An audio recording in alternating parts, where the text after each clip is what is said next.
Boa noite, meus irmãos. Graça e paz do bom Deus seja com cada um de vocês. Nós vamos ler a palavra do Senhor em Mateus, na sequência do Sermão do Monte. Mateus, capítulo 6, e hoje, versículo 24. Então, Deus tem nos dado o privilégio e a graça por sua bondade, que caminhemos aqui neste texto tão precioso, que é um compêndio de ensinos de Jesus, uma exposição da mais pura doutrina do Evangelho, em Mateus capítulo 6, ou de 5 até 7, e nós nos ateremos ao versículo 24 de Mateus capítulo 6. Acharam? Será somente esse versículo? Vamos ler o que diz a Santa Escritura. Ninguém pode servir a dois senhores, porque ou há de aborrecer-se de um e amar ao outro, ou se devotará a um e desprezará ao outro. Não podeis servir a Deus e às riquezas. Oremos mais uma vez. Senhor, nós estamos diante de Ti. Eis aqui a Tua palavra, eis aqui o Teu povo. Nossos corações carecem, necessitam profundamente do comunicar do Senhor. Não é o instrumento, não está na retórica, na capacidade do homem, mas na graça, por intermédio do Teu Espírito Santo, que aplica esta palavra a nós. Te pedimos, ó bom Deus, que nos comunique mais uma vez o que tens a nos dizer, e que apesar do nosso nulo entendimento e compreender, confiamos no Teu Espírito. E apesar do instrumento, confiamos na Tua graça. Sê conosco mais uma vez. Em nome de Jesus. Amém. Talvez uma das maiores tragédias do nosso tempo, relacionada ao cristão, em específico a cristãos carnais, é eles presumirem que podem servir a Deus no domingo e a outros senhores os 6 dias restantes da semana. Podem devotar a adoração, canções com juras de amor, mas quando o culto se encerra, o coração deles, em imediato, é entregue às paixões, prazeres, anseios e todo o desejo carnal e mundano. É curioso porque as pessoas, de modo geral, reconhecem Cristo como o Salvador da humanidade. Faça um teste simples. Fale acerca de Jesus como Salvador para as pessoas e a maioria da nossa cultura lhe dirá: sim, Ele é Senhor, Ele é Salvador. Ele veio para morrer por nós. Jesus é maravilhoso. Glória a Deus. Mas ato contínuo, continue falando acerca de Jesus e apresente a esta mesma pessoa que lhe ouviu, Cristo como Senhor. Diga a ela que Jesus exige dos seus servos, daquilo que a palavra de Deus em completo fala que nós devemos viver, atentar, obedecer. As pessoas darão um passo para trás e dirão: não, aí você mudou de assunto. Aí a coisa mudou de ocasião e lugar. Porque sim, Jesus é Salvador, mas Senhor é opa. É curioso que isto é uma verdade tão frequente, tão latente, tão percebida, porque as pessoas querem a salvação, as benesses, estão atrás de bênçãos de Jesus, compartilham mensagens, cantam louvores, porque querem o abençoador, mas no momento que Cristo se posta como Senhor, elas dizem: dura coisa é ouvir como os discípulos falaram esse discurso, então nós vamos sair. Não queremos ouvir. Esta palavra nos incomoda. E aqui Jesus chega no mesmo assunto que nós estamos lidando com a avareza, com a entrega da segurança nos bens da vida. Jesus diz: não é possível servir dois senhores. Não presumam vocês que é possível que vocês vivam com um pé lá e outro cá. Que vocês tenham um senhor apenas um dia e os demais vivam para outros senhores. Porque não se engane. Você talvez que está aqui esteja pensando: eu não sou religioso. Eu venho, mas você serve a alguém. Inevitavelmente, você está a serviço de alguém. Porque a Bíblia diz que só existem 2 reinos. Só existem 2 senhores. Só existe o reino de luz e o reino de trevas. Não tem estado intermediário. Não tem um posto de pedágio no meio desses dois. Não tem um muro muito alto que alguém pode ficar em cima. Ou ele está liberto, ou ele está escravo das trevas. Ou ele serve a Deus, ou serve ao mundo, Satanás e tudo que a palavra de Deus diz. E ainda que você não perceba, e deixe-me dizer, essa é a própria estratégia das trevas. Lhe colocar algemas pelas quais você não percebe. Lhe prender em correntes que você não note. E fazer que com seu coração você pense, não, eu estou livre. Jesus teve um confronto com os religiosos de sua época que diziam, nós nunca fomos escravos. E ele diz assim, fazendo um teste muito claro, todo aquele que peca é escravo do pecado. Você está debaixo do jugo do pecado, você é um escravo. Então o Senhor está trazendo aqui um confronto aos seus discípulos, dizendo, veja, não tem dois senhores. Por quê? Porque Jesus sabe que este é um pecado muito comum aos nossos corações. Israel que o diga. Israel conhecia Deus. Israel sabia quem era o Senhor. Israel testemunhara milagres com os seus próprios olhos. Israel testemunhou milagres com o paladar, comeu de um maná que descia do céu. Bebeu da água que Deus provera a eles na jornada do Egito até a terra prometida.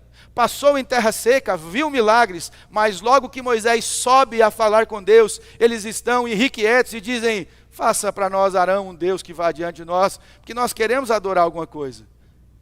Não tem problema na mente daquele povo adorar um bezerro de ouro e adorar o Deus de Israel. De tempo em tempo esse povo flerta com falsos deuses.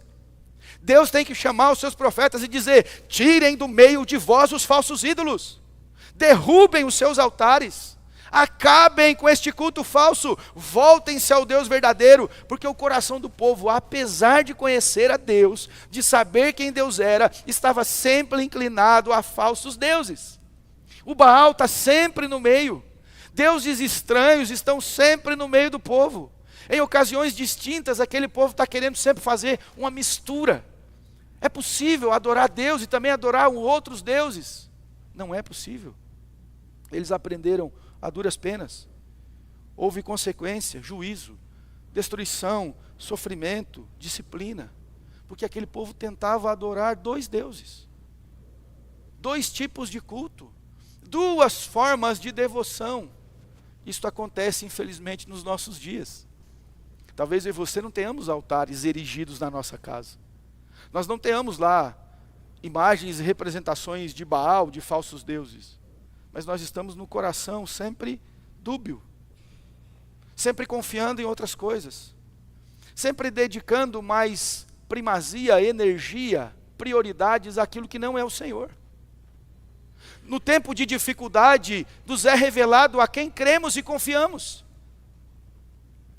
Então Jesus está trazendo isto à tona, e ele conclui esta verdade, não pode servir a dois senhores. João Calvino dizia que o nosso coração é uma fábrica de ídolos. Você já reparou alguém que orou a Deus por uma bênção e transformou aquela bênção num ídolo? A pessoa orou a Deus por uma provisão, por uma porta de trabalho, no momento que Deus abre aquela porta, ela se esquece de Deus, de tudo que Deus fizer a ela, dos seus irmãos em Cristo, do privilégio de estar cultuando ao Senhor, da palavra de Deus, ela começa a desfazer aquilo que outrora tinha na vida dela, porque ela recebeu uma bênção. Você ora a Deus por uma provisão na casa, por uma porta aberta, por um filho ou por alguém, cuidado para que essas coisas não tomem o lugar de Deus na sua vida. Cuidado para que você não transforme a bênção em falsos ídolos. Pois bem, meus irmãos, pode voltar lá um pouquinho, pode voltar para o primeiro. A quem nós servimos? Quem é nosso Senhor? A resposta óbvia e simples é Jesus. Mas aqui Jesus fala aos seus discípulos, num contexto, talvez você pense, pastor, esse texto não está aplicando muito a mim, porque eu não sou alguém que é milionário, que tem um monte de dinheiro, que precisa pensar sobre isso. Olha, ele não pode ser o meu Deus. Mas repare que Jesus está falando a um grupo de pessoas assentados sobre uma relva.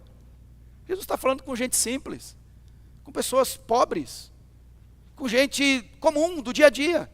Ele está sentado num lugar, ele não está num palacete.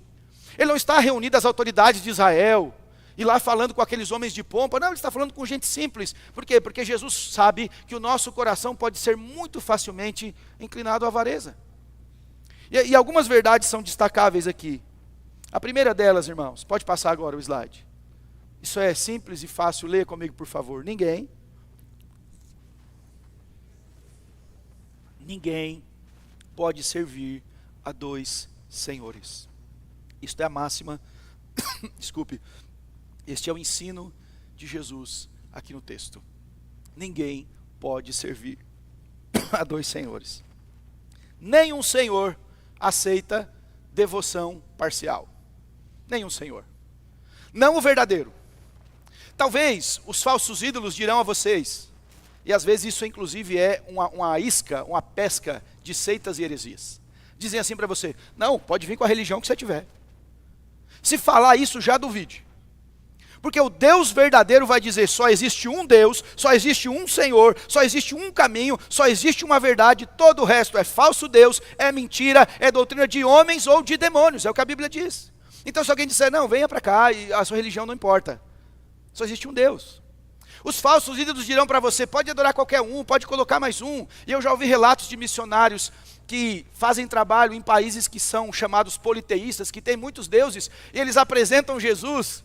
Por exemplo, eu já vi um testemunho na Índia, e o missionário apresentou Jesus, e o pessoal disse: que legal, coloque mais ele aí, dentre os muitos que nós já temos.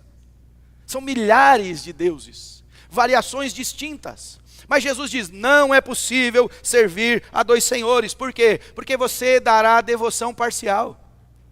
Se você serve ao dinheiro e quer ser cristão, não é possível. Porque vai chegar um momento na sua vida que você vai ser confrontado. E aí naquela parte a espiritualidade não chegará, porque existe um ídolo erigido dentro do seu coração. É o que Cristo está falando. Nos revela nas prioridades, no nosso coração, na maneira que vivemos. Entendamos, irmãos, falsos deuses permitem múltiplas adorações, mas o Deus verdadeiro não divide sua glória com ninguém.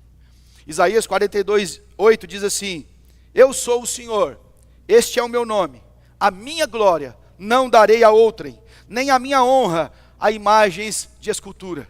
Deus não se apresenta para Israel e fala: Israel, me permita um espaço entre vocês, deixe eu provar que eu posso ser mais um. Não, Deus diz: eu sou o Deus verdadeiro. Eu não divido a minha glória, eu não compartilho a minha honra com imagens de escultura. Eu sou o Deus verdadeiro, voltem-se a mim. Irmãos, nós precisamos desta palavra. Nós precisamos entender que o nosso Deus é único, exclusivo, absoluto. O nosso culto, a nossa vida, o nosso lar e tudo que fazemos deve ser para a glória dele. Tudo. Não se pode servir a dois senhores. Por quê? Porque você vai aborrecer. No momento você vai deixar. Olha o que Jesus está dizendo aqui no texto, irmãos. Porque ou há de aborrecer-se de um e amar o outro, ou se devotará a um e desprezará o outro. Não existem dois amores. Não é possível que a gente tenha essa devoção dúbia, e nós precisamos orar por isto. Nós estamos vivendo uma geração que está cultuando a fama, o sucesso, o dinheiro. Templos religiosos lotados de culto ao dinheiro, a mamon, que nós vamos ver aqui. Em segundo lugar, o Senhor vai nos dizer, ensinar neste texto. Veja só, pode passar por gentileza. Vamos ler juntos? Jesus.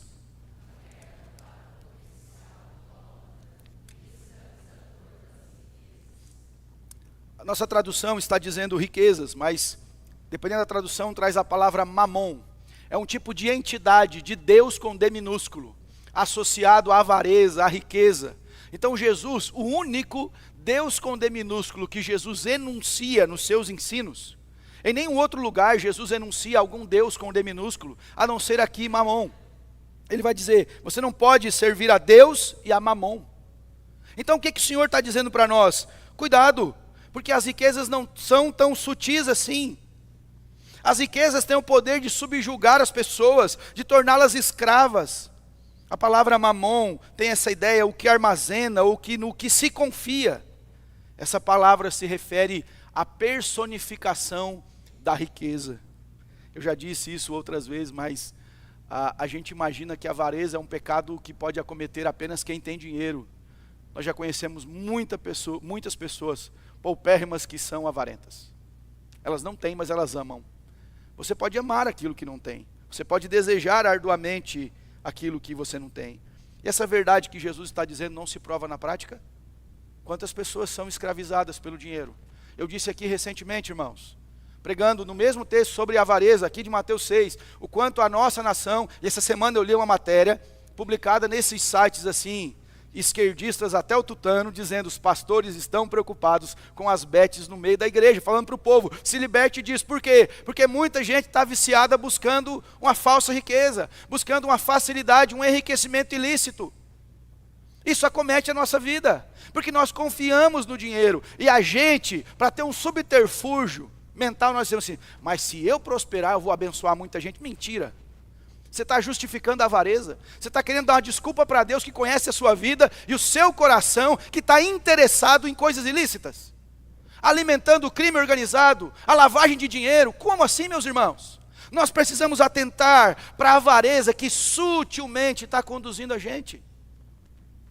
Quantos de nós aqui já não se sentiu tentado por um golpe? Comprar alguma coisa assim com preço de banana? Já vi documentários, histórias, a pessoa está na rua, e ela finge que não sabe ler com bilhete premiado. E teve um dos casos que era uma pessoa adulta, formada, uma advogada pós-graduada, caiu no golpe. Ela falou, eu fiquei cega na hora. Falou, um bilhete premiado, milhões. Por quê? Porque a avareza é cega. Jesus sabia disso. O coração humano almeja, deseja. Muita gente está pregando nos púlpitos, mas na verdade eles estão pregando a palavra de Mamon. Eles estão falando para as pessoas que o sucesso e a riqueza é o que atestam a bênção de Deus. Mentira. Porque se eu pensar nessa perspectiva, Paulo não foi abençoado, Pedro não foi abençoado, Tiago não foi abençoado, a igreja primitiva que não tinha prata nem ouro não foi abençoada. O que que Pedro disse para aquele homem que estava sendo levado à porta formosa enquanto ele e João iam orar? Eu não tenho prata nem ouro, mas o que eu tenho eu te dou, em nome de Jesus, levanta e anda. Nós estamos, irmãos, cultuando estas coisas. Comércio. Uma das coisas que nos espanta quando Jesus lida, em certo sentido, com fervor, que ele é incisivo, que ele é bravo, é quando os vendilhões do templo estão fazendo daquele lugar, que era um lugar de oração, de leitura da palavra de Deus, num comércio. E ele derruba mesas. Ele expulsa aqueles homens e ele fala o quê? A casa de meu pai não é este lugar de comércio, não deve ser um covil de ladrões e salteadores, de avarentos, que almejam o dinheiro. Os fariseus faziam isso. Jesus vai dizer que eles entravam na casa das viúvas para fazer orações, mas de olho se tinha alguma coisa que iria os beneficiar. Deus não precisa da prata e do ouro, porque Ele é o dono disso tudo. Não subestime o potencial que o materialismo e a avareza têm de nos escravizar. Não subestime. Jesus não chamou o diabo ou o mundo, nem mesmo César de Senhor, mas chamou as riquezas, Mamon, de Senhor.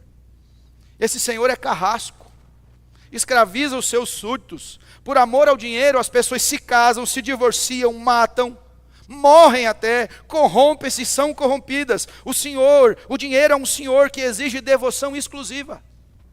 Quanta corrupção, quanta mentira. Não é possível que uma pessoa em sã consciência consiga induzir famílias a se destruírem, mas elas fazem isso em nome do dinheiro.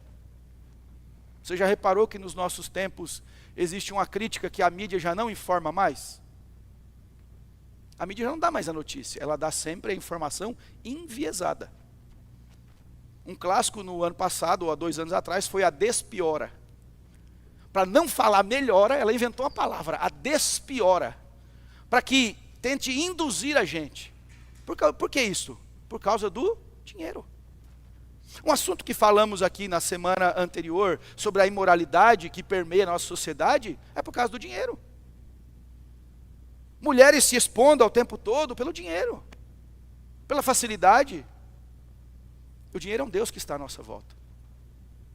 Uma vez eu ouvi de alguém uma palavra muito sábia, ele dizia assim, o dinheiro, ele é um ótimo servo, mas um péssimo senhor.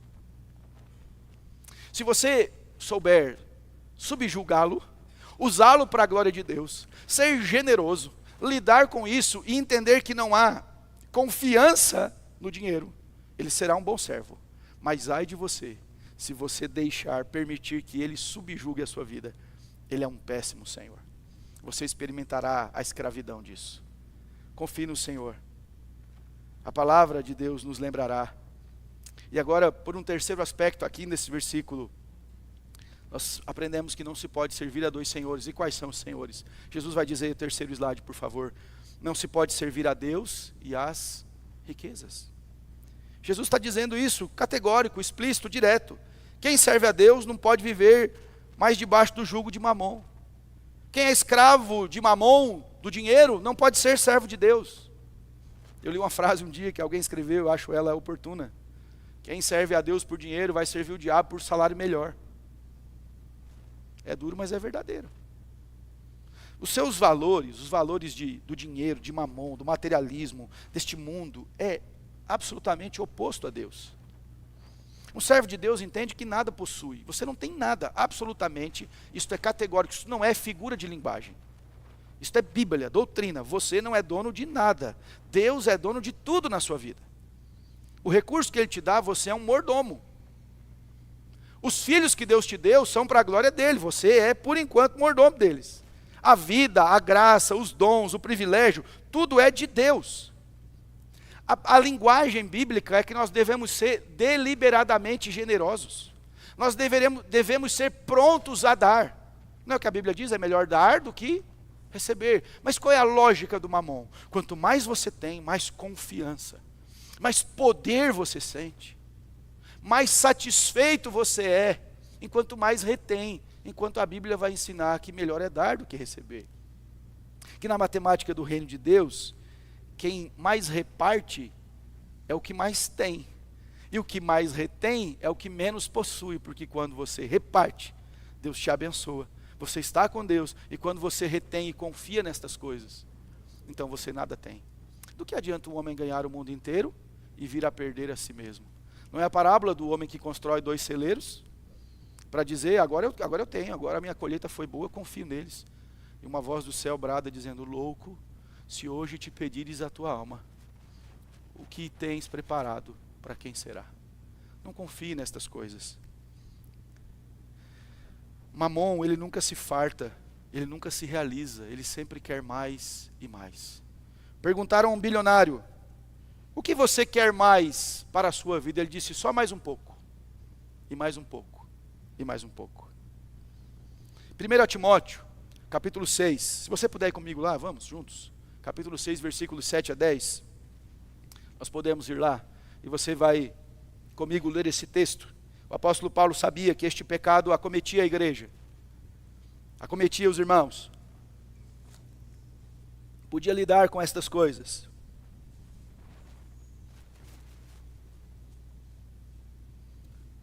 Primeira a Timóteo, capítulo 6, versículos de 7 a 10. Acharam, irmãos?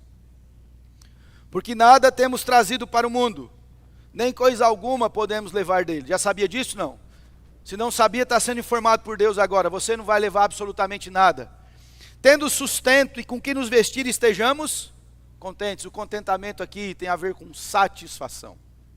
Segundo, versículo 9. Ora, os que querem ficar ricos caem em tentação e cilada, e em muitas concupiscências insensatas e perniciosas, as quais afogam os homens na ruína e...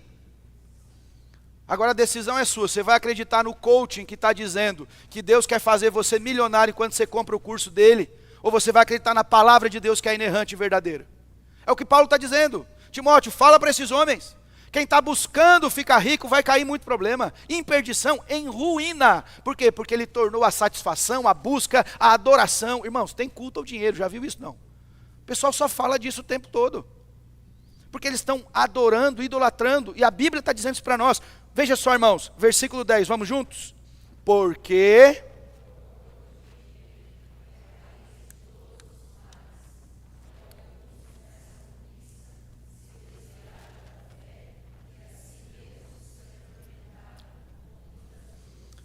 Já viu alguém passar por isso? Veja, cuidado ao repetir o versículo. Não é o dinheiro que é a raiz de todos os males, mas o amor ao dinheiro. O amor ao dinheiro é uma raiz de todo mal. E muita gente que caiu por isso se desviou da fé, se atormentou com muitas dores. Se você continuar lendo o texto, no versículo 17, adiante um pouquinho a leitura comigo. Exorte aos ricos do presente século que não sejam orgulhosos, nem depositem a sua esperança no quê? Na instabilidade da riqueza, mas em Deus, que tudo nos proporciona ricamente. Olha só, o trocadilho aqui, né? A riqueza não está no dinheiro, a riqueza está em Deus.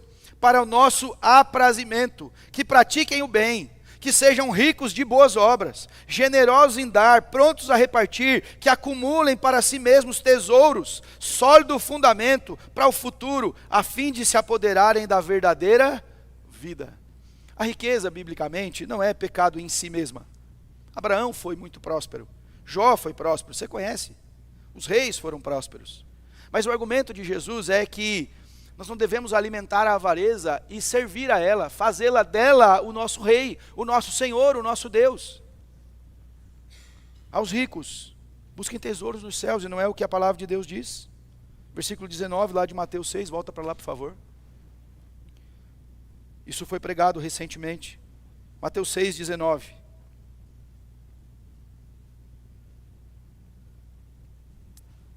Voltem para Mateus 6, diz assim: não acumuleis para vós outros tesouros sobre a terra, onde a traça e a ferrugem corroem, onde os ladrões escavam e roubam, mas ajuntai para vós outros tesouros nos céus, onde traça nem ferrugem corrói, e onde ladrões não escavam nem roubam, porque onde está o teu tesouro, aí estará também. O avarento tem um coração aonde? O Senhor dele é revelado pelo coração. Quero concluir, irmãos, refletindo com vocês. Todos nós aqui precisamos de dinheiro para viver. Precisamos de recurso. Associamos o recurso a um pouco mais de conforto, de possibilidades, de segurança. Não é verdade? Nós pensamos na nossa família, dos nossos filhos. Nós lutamos para que a gente não tenha as mesmas privações. Melhor, que os nossos filhos não tenham as mesmas privações que nós tivemos. Mas nós não devemos confiar em forma alguma nos bens, na riqueza, no dinheiro. O coração humano é potencialmente avarento, não esqueça disso. Não é a quantidade, é o coração. Nós somos potencialmente avarentos. O avarento não é apenas aquele que possui, mas o que pode acometer ao coração do que nada tem. Que o Espírito Santo revele a idolatria do nosso coração, porque ninguém prega sobre avareza. A gente pode dizer um para o outro assim: rapaz, você está sendo muito bravo, hein? Rapaz, está sendo fofoqueiro, está falando demais. Mas dificilmente alguém vai dizer assim: que coração avarento, irmão. Difícil, porque é uma coisa que se esconde com muita sutileza. Se você tenta servir a dois senhores, na verdade você está pecando contra o único e verdadeiro Deus, que é digno de todo louvor e de toda adoração. Que é um teste simples para a fé. Se o nosso recurso acabar hoje, onde nós depositamos a confiança? Se nós perdemos tudo aquilo que nos traz satisfação, garantia, segurança, cuidado, provisão, onde nós confiamos? Nós seremos como a mulher de Jó, que lamentou, ou como Jó, que confiou na provisão do Eterno? Se perdêssemos tudo o que temos materialmente, como estaria o nosso coração em Deus? Deus nos livre, irmãos, de igrejas avarentas, materialistas, idólatras disfarçadas. Ninguém coloca um bezerro de ouro no altar das igrejas, mas eles estão cultuando com outras palavras. Nós não podemos ter também problema de considerar a prosperidade material como um sinal da bênção de Deus. Cuidado com isso. Esse foi abençoado por Deus. Já viu que a gente faz isso? Olha, aquele irmão, Deus abençoou, porque ele prosperou. Está aí o que não prosperou, que continua fiel, que está ensinando os seus filhos na disciplina do Senhor, que prega a palavra de Deus, que vem à igreja, que traz sua família, que caminha com Deus, não é abençoado? Cuidado para não ter uma medição, uma perspectiva, uma análise meramente materialista. Que Deus nos ajude a que tenhamos corações de discípulos de Jesus. Que nós entendamos, Cristo não é Salvador de ninguém que Ele também não seja Senhor. Eu vou repetir e concluo com isso. Jesus nunca será Salvador de alguém que Ele também não é Senhor. Por isso que nós na profissão de fé falamos isso. Eu creio em Cristo como Senhor e Salvador da minha vida. Senhor implica que toda a minha vida e vontade está sujeita ao domínio do meu Senhor. A minha vida já não me pertence mais. Não vivo mais eu, mas Cristo vive em mim. Ele é o Senhor da minha vida. Ele é o Salvador, sim, mas porque Ele me resgatou das trevas para o seu reino. E agora sou súdito e servo do meu Cristo. Que Deus nos ajude a que nós não intentemos, numa tragédia da vida, servir a dois senhores. Talvez a aplicação para você não seja diretamente ao dinheiro, mas você que está ouvindo este sermão, esta palavra, tem vivido uma adoração dividida. Pensa de vez em quando apenas. Pensa que quando a sua vida se ajustar aqui ou acolá, você então vai ter um compromisso com Deus. A Bíblia diz, no dia que se chama hoje, se ouvires a voz do Senhor, não endureça o seu coração. Volte-se a Deus, converta-se dos seus maus caminhos, se arrependa dos seus pecados e se entregue a Cristo como Senhor da sua vida, porque Ele é o único e verdadeiro Senhor.